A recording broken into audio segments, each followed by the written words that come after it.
get our guys in here, treat it exactly like a game as much as we could, bust them over in the locker room. I thought our coaches did a really good job for all the meetings in the locker room and the game, making it a game-like situation and intensity and focus. So we just wanted to make sure our guys understood how we were, having not been around us in a game, and so I think that was valuable that way. I was surprised that the other team played as well as they did today. There were some good players over there with Theron over there and Dylan Baxter. They did a good job, so that's good on that part, but it's not really good on the other side. I would have expected it to be more lopsided than it was, so it's apparent, as we all know, that we have a lot of work to do anyway before we play a week from now, and we'll go back to work. Very upset with turning the ball over twice. I wouldn't expect to turn over twice and get no turnovers on the other side. Hitting the quarterback, you would hope, would help our defense. You know, we didn't hit the quarterback. That usually creates some turnovers, but we have a lot of work to do. Are you concerned about the offense? I mean, you said yesterday you weren't real thrilled with the intensity, and today it didn't look real sharp. Well, I am. At the same time, I have to remember we're putting them in a difficult situation that they can't break a tackle because we don't do any tackling, so there's no extra yards on that. We're not letting them cut up front, which is what our run game relies on. So, you know, I've got to make sure that I take all that into account, you know, in my disappointment in the production. Because at the same time, you know, he threw some really good balls, and guys made some really big plays. And in the passing game, it's just so hard to judge the running game when you're not tackling. It's like both the interceptions that were intended for freshman receivers. Are you at all worried about putting those guys in the live action and maybe being some miscommunication or misconnections between quarterback and receiver? Sure. That's why it was really good today to be in a situation like this, the most game-like that we could, even though they weren't getting hit. And we saw that, you know, the first interception. Robert was a little bit off on his route. It looked that he hadn't seen exactly. That's what happens sometimes with young guys, and he didn't cross the guy's face, and it ended up being an interception. The second one, the guy made a great play. I don't think it was Marquise fault on the stick route, but that's always going to be a concern of ours. And if you are going to live by the philosophy of playing young guys, you have to have an expectation, unfortunately, that they will make mistakes. They're going to make mistakes in these first couple games. All of them always do. And the philosophy we live by is it's going to happen.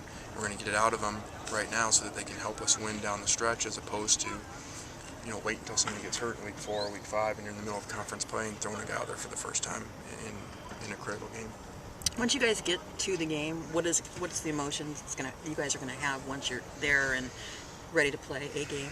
I think there'll be a sense of relief, you know, to finally get to the game. It is in Hawaii, which is another obstacle of trying to keep them focused on finally getting to a game, and we're in, you know, vacation destination. So I think of the actual first kickoff, you know, there'll be a sense of relief, and then there's going to be a ton of questions. I think everyone watching the game is going to, the head coach of the team has questions about his team. So I'm sure people watching, how are we going to play, you know, in our new systems? How are we going to tackle? How are we going to take care of the ball when we have not done that for the most part at all with this team?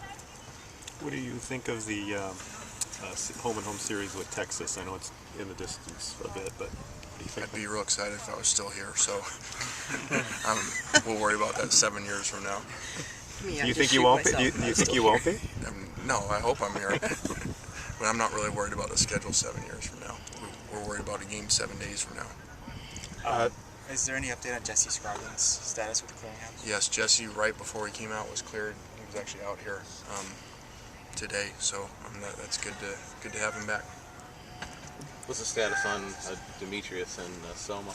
Yeah, nothing's changed. Neither of them have been cleared, and so, like I said before, we don't have any idea whether something's going to be done in 5 minutes from now or 5 weeks from now.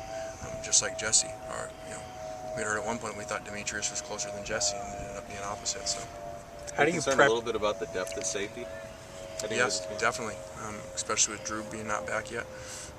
There's a lot of concerns there, especially with a team that's going to spread you out and throw the ball a ton and keep you out there on the field a lot of times. How do you prep Jesse in the next week and in the off chance you might need him?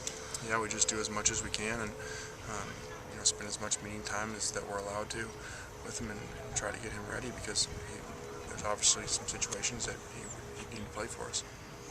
Loney seemed to have a big day. Has he moved up a little bit in terms of shifting around reps? Yeah, he has. We've kind of moved those guys around, Dejan in there, and kind of created some competition in there. So they both responded very well. There was a report out of Arizona today that Matt Leinart is not going to start the next preseason game. You were here when he was obviously a Heisman Trophy winner. You were in the NFL. Why do you think it hasn't really happened for him? I have no idea. We got a lot of problems ourselves to figure out. So I don't know that at all. I don't know their system. I don't know what they're doing. I think that was one of the greatest quarterbacks ever to play college football, is what I know. And so sometimes a change of scenery ends up being good for people, or I don't know what's going on there. Last time I talked to Matt, things were going great. It was early in camp, and he was really excited about proving a lot of people wrong. He was going to have a great year. If you were going to have a conversation with Peyton Manning right now, how would that go? It'd be fine. Somebody mentioned that Peyton said some things. Understand that I have great respect for Peyton. I would not expect him to say anything different than the things he said. If you have been to Tennessee, if you followed a football program there is no other college job but Tennessee for Tennessee people. I totally respect that. And Peyton is Mr. Tennessee, and so I don't think Peyton could have said anything different than that. He's Mr. Tennessee, so I completely respect that. And that's no different than all the Tennessee fans feel. There is no better job than the University of Tennessee, and there never will be, no matter what. Lane, last year you guys finished 7-6 at Tennessee. Where would you assess where this team is at versus where that team was at the beginning of the season? Yeah, I think we're further ahead than where we were. We had more questions then with our team, even though we had tackled and had more physical practices. We were banged up more. Our receivers were banged up in the beginning of the season. We tried to force our best receiver back to the UCLA game, which haunted us tremendously in that game with the interception. So I feel better where we're at now. That we have more top flight players than we did there.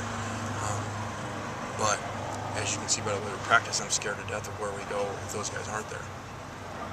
When you guys played Hawaii 5 years ago, what did you learn from that game it will pass on to these players going into that long road trip? Yeah, I thought our guys had great focus that day. They'd just come off a 55-19 national championship blowout. Very easily could have taken that game light going to Hawaii. And I'm going to remind these guys, this team's done nothing. We haven't won a game, made a first down. Those were a Heisman winner on the team, future Heisman winner on the same team, and those guys were able to keep great focus. And so I'll just remind them of how those guys prepared for it over that 48 hours. You getting any closer with the offensive line, with all the shuffling and all that? How close are you to kind of having a feel of where that's going? Butch did more, which was good, but then again, it's not really a real game where he's not really getting banged around. We got 5'9", 220-pound nose tackle in there he was going against. So it's gonna, this week will tell a lot in practice. Getting them back. Khalid Holmes is not ready to go yet. Hopefully he will be next time we practice. Hopefully. Coach, any personal thoughts on the taking away of the 2004 trophy? No, I didn't know it happened.